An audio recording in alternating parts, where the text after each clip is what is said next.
There was once a tailor who was a quarrelsome fellow, and his wife, who was good, industrious, and pious, never could please him.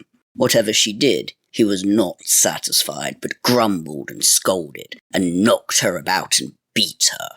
As the authorities at last heard of it, they had him summoned and put in prison in order to make him better. He was kept for a while on bread and water, and then set free again. He was forced, however, to promise not to beat his wife any more, but to live with her in peace, and share joy and sorrow with her, as married people ought to do.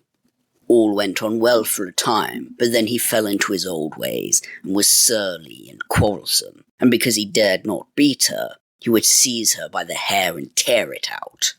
The woman escaped from him, and sprang out into the yard, but he ran after her with his yard measure and scissors, and chased her about, and threw the yard measure and scissors at her and whatever else came his way. When he hit her, he laughed, and when he missed her, he stormed and swore. This went on so long that the neighbours came to the wife's assistance. The tailor was again summoned before the magistrates, and reminded of his promise. "Dear gentlemen," said he, "I have kept my word. I have not beaten her, but have shared joy and sorrow with her." "How can that be," said the judge, "when she continually brings such heavy complaints against you? I have not beaten her, but just because she looked so strange I wanted to comb her hair with my hand. She, however, got away from me, and left me quite spitefully.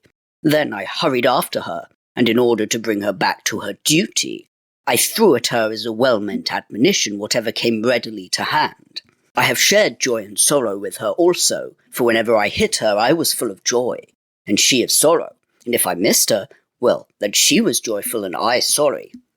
The judges were not satisfied with this answer, but gave him the reward he deserved.